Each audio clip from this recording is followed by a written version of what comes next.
Hi guys, rachybop here. Welcome to this video in which I'm going to talk about the state of The Sims 4. This is a long overdue video for me really. It's been a while since I covered anything Sims 4 on this channel and it's definitely dwindled on my blog and on my gaming channel. I very rarely post about the game. I definitely keep up with all the updates and I try all the updates. And try is really the word. It is an effort because the state of The Sims 4 right now is beyond a joke. And something really needs to change. This last update, not even the last one, was it? How ridiculous is that? So the last game pack was the Wedding Stories game pack. And honestly, it's so broken still. It was literally unplayable as a wedding pack, which is what it is, or what it was supposed to be. You couldn't get married. I think the only fix they've put out now, which they acknowledged 2 weeks later, I think it was like 2 weeks, they acknowledged that the pack was broken in their kind of non-acknowledging kind of way of, here's a patch, look forward to this, it's going to be another patch. And gave this big list of bug fixes, which are basically just Wedding Stories functionality, and then said that'll be coming later in the month, which it hasn't. Then they put out a tiny patch, or a patch that had a tiny amount, like 3 updates to the Wedding Stories pack, one fix being they could get married, and honestly it's been so painful I haven't even bothered trying that. Listen, the world is beautiful, the contents is beautiful, as with most of the packs. If you are a builder, you're set, it's great. But if you want any gameplay, The Sims 4 is not for you.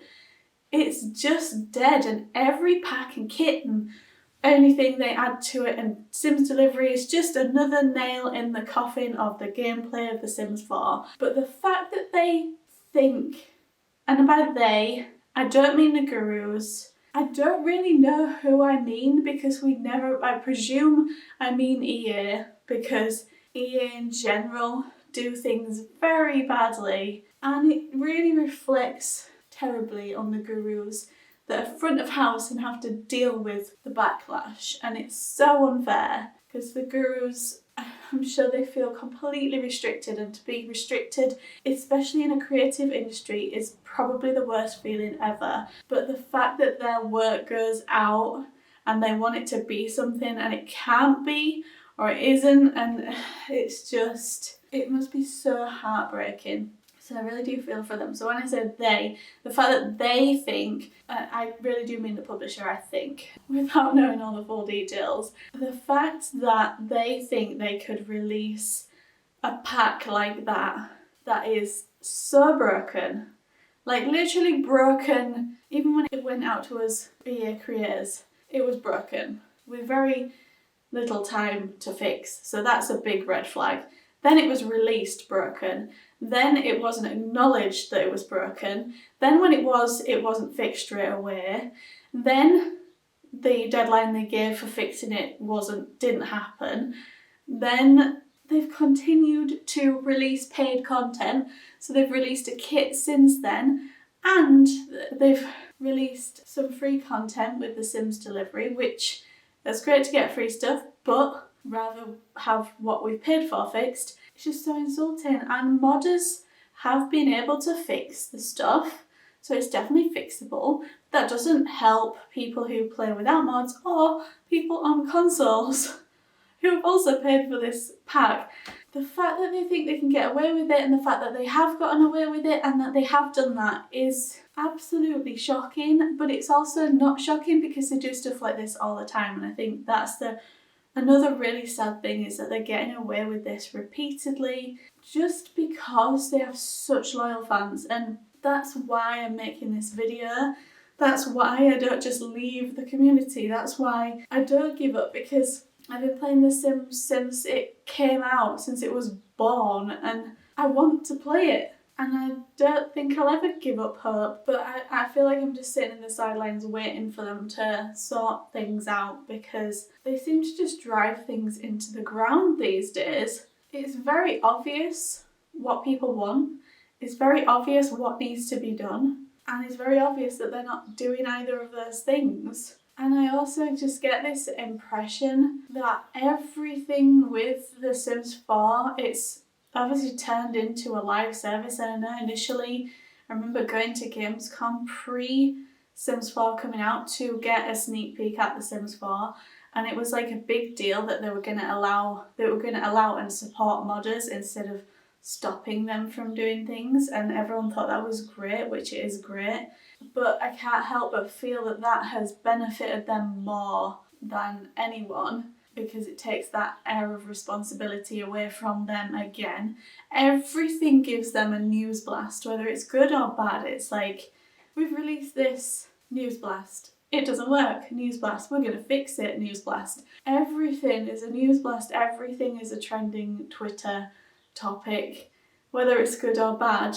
But the game is essentially very broken. Not just wedding stories, like, it's soulless, it's lifeless. The Sims just stand there, it doesn't work, and the amount of money it would cost to buy all the DLC and the game and to use everything that they've implemented, and there's a lot they've implemented recently with scenarios and things. They're just layering so much on top of what's already there and not functioning, and it's making it more and more broken, and it just makes me so sad. The way they treat The Sims 4 is like it's an alpha game that is pre-release, that they're just testing things out, getting feedback on, and it's been out for like, what, 7-8 years. It's gone way past any sim life cycle, and it still is missing things.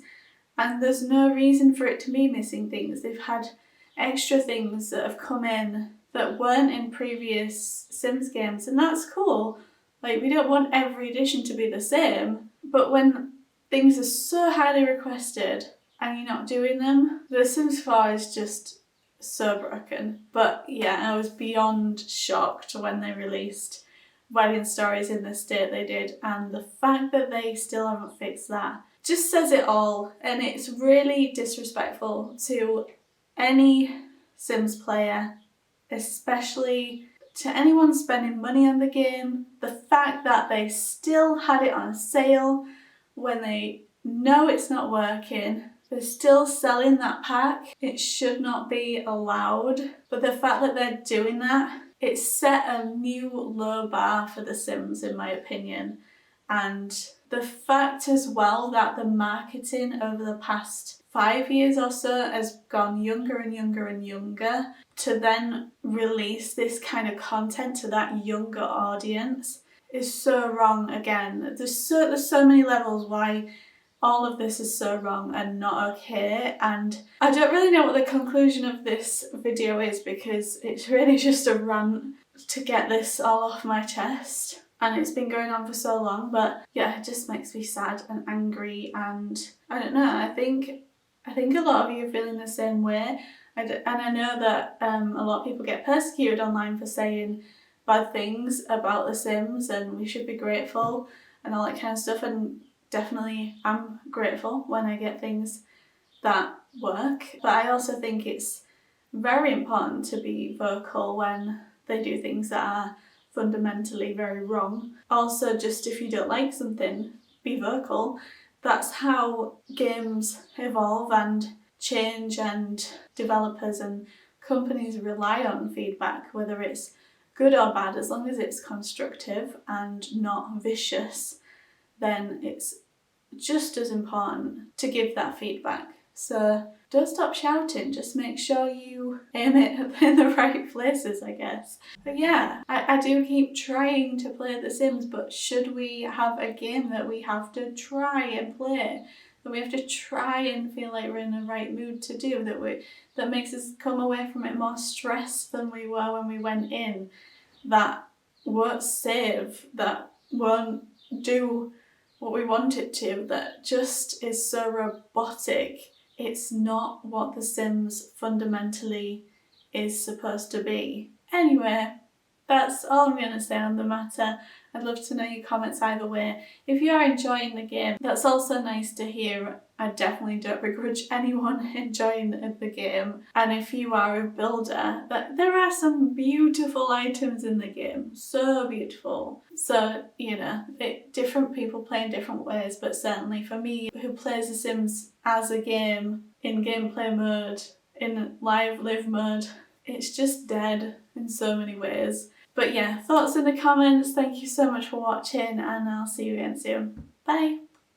Also just wanted to add a couple of things that have come to my mind since editing the video. One is the fact that they tied in the whole Wedding Stories release with the Russian LGBTQ+ issue, which was so sketchy. I mentioned it in mine and Dan's Llama Drama podcast, but it just seems so sketchy to me how that happened and how they kind of blamed not releasing the pack on an issue that's never been an issue before, despite The Sims always being inclusive for everybody and always showing that in trailers and everything.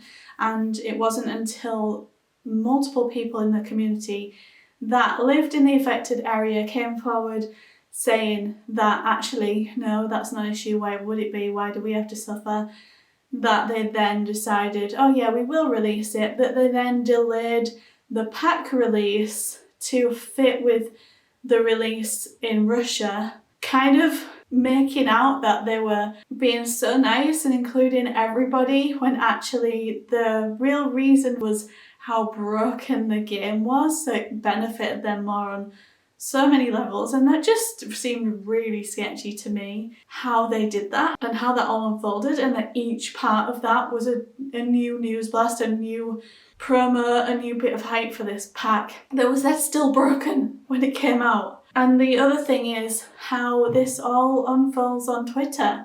And if you don't have Twitter, you've just bought a pack, you have no idea why it doesn't work or when it's going to be fixed. I just can't deal with them.